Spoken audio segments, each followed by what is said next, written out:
Hi, I'm Max Keiser. This is the Keiser Report. Did you enjoy those summer solutions? Yeah, I know I did. Well, it's time to get back into the problem. So let's turn to Stacy. Right. Well, the Fed had better hope the solution to inflation is just time. Because remember, they keep on saying it is transitory. Well, their usual solution is giving more and more money. The Treasury is always giving more and more money. Congress, more and more money. So we're going to look at what some of the results that have come out while we've been gone for the past 2 weeks. We've seen not only inflation numbers hit over 5%, the highest in a very long time since 2008, but container freight rate spike to new extremes, up 500% for Asia, US, Asia, EU since early 2020. And the worst is still ahead. And Wolf Richter uses a quote from Jerome Powell just under this. It turns out it's a heck of a lot easier to create demand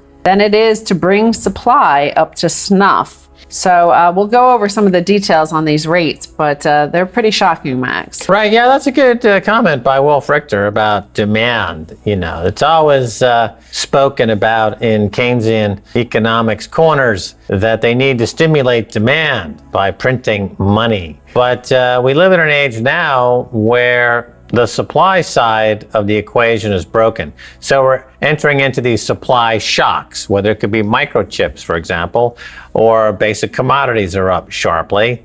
There's a food insecurity now by hundreds of millions of people around the world just emerging over the past 12 months because of this runaway inflation, because of the runaway money printing, as we've been saying for a few years. So now people are really coming to grips with the fact that, Keiser Report's been right about it. What's next? Right, so we'll go over some of the data. The important one to look at there in terms of the container freight rates is from Shanghai to Los Angeles. And so think about this. Everybody got a lot of stimulus checks. We covered this. Thousands and thousands of dollars over the past year, a year and 2 months. And what they did is they bought durable goods. They bought refrigerators. They bought washing machines. And where did it all come from? It came from China. So this is the most important one for this COVID lockdown story and the supply shortages and rates spiking.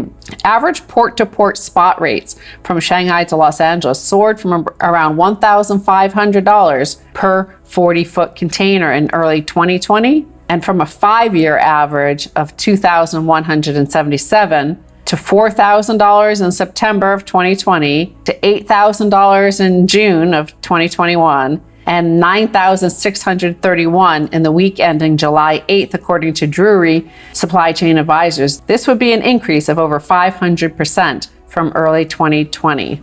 You see, there's two things that have been going on for the last 20 years. Number one, money printing. Number two, China enters the global economy. And all that money printing went over to China along with American jobs. But the American consumer didn't notice that because the price of stuff coming in from China, like those white goods, the washers, the dryers, the TV screens, the clothes, was dropping precipitously, a lot cheaper. Well, at some point, as you pour water into a bucket, at some point the bucket is full and then the water starts to spill over. So here we have a situation where all the cheap gains that have accrued due to including China into the World Trade Organization under Bill Clinton have exhausted themselves. So all the money printing like that water into the bucket is now spilling over as real inflation. But I think the reason this has caught people off guard is that it took 20, 25 years to fill that bucket.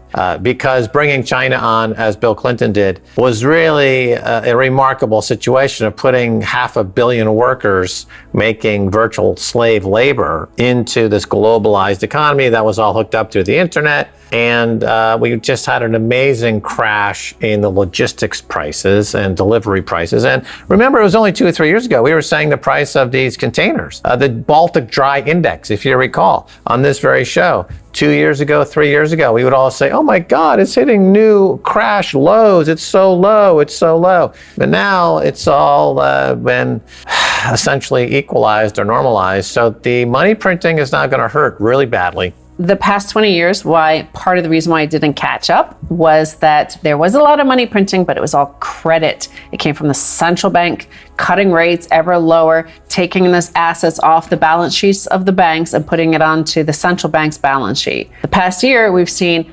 thousands and thousands of dollars sent to every single individual American. We saw those PPP forgivable loans, tens of billions of dollars given to small businesses. This is real money. It's filtered straight into the economy and without a commensurate, of course, goods and services being provided here. So that's why you're starting to see the inflation, because everybody's spending it, but the only place to spend it is in China. And the volume is quite remarkable.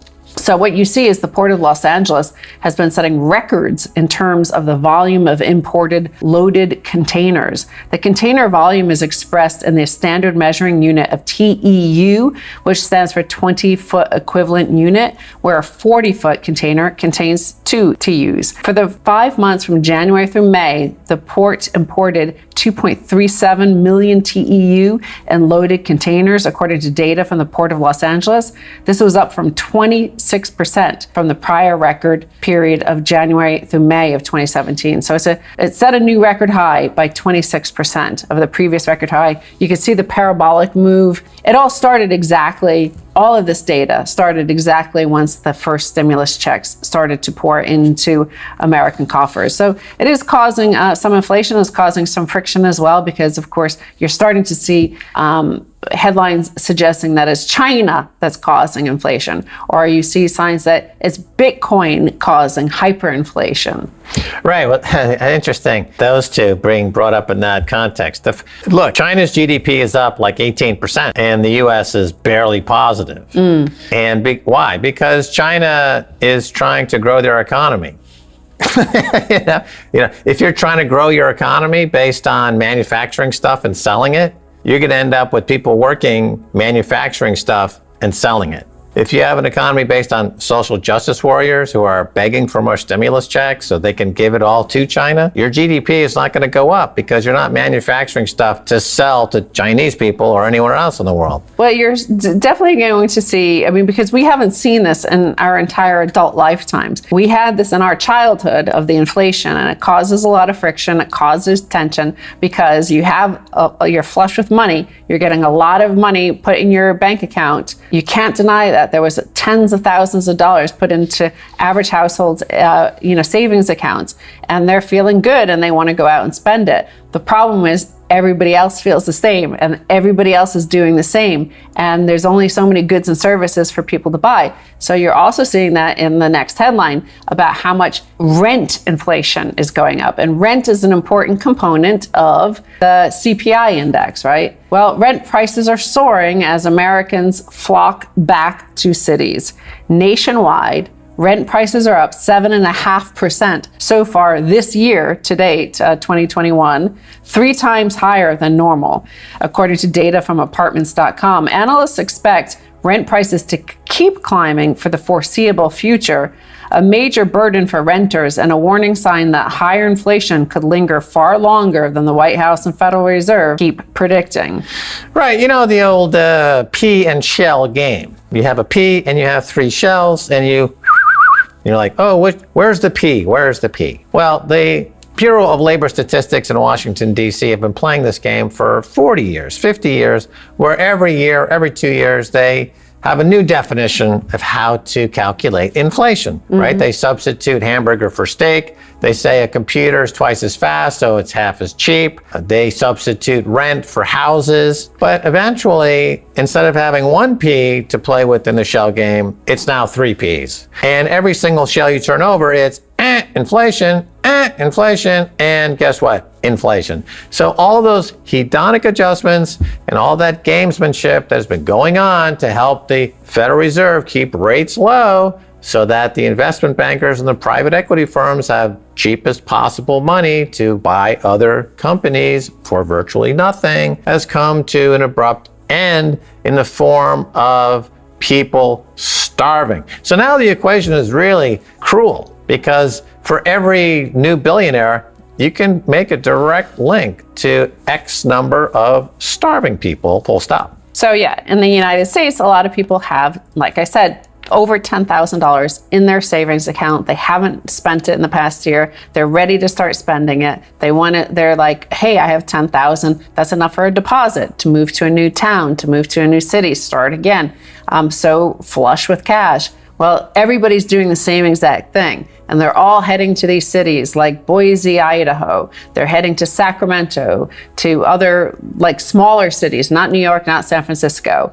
And you're seeing the rents soar. You're seeing it in Phoenix. This headline here from this quote here, Jason Giroux, owner of 410 Real Estate in Phoenix, said he has managed rentals for nearly 15 years and never seen anything like this. His rental listings are often getting more than a dozen applications. People call him and offer to pay more than the asking price for the rental, effectively creating bidding wars on rental properties. On 2 recent listings, so many people offered to pay more money that he had all the applicants write down their best offer. Right. Notice it's about renting and not buying, because one of the fallouts from the COVID crisis has been the private equity groups like Warren Buffett and others buying thousands and hundreds of thousands of properties and putting them out of reach for buyers. And now their only recourse is to rent. And now we're seeing rents rise, but of course they can't afford to buy houses anymore. So you end up with essentially what would become a hut on the company store on the consumer plantation known as America. Right. Well, you're going to be talking to Rick Ackerman, who believes deflation is the biggest story. But I don't think it's a consolation at the end of the day. It's like you could say, hey, the good news is there's 5 trillion or quadrillion in bad debts over here. And that's deflationary. It's going to cause an economic crisis. But your rent is still going up. Your healthcare is still going up. Freight costs are still going up. All your goods and services are going up in price at the end of the day.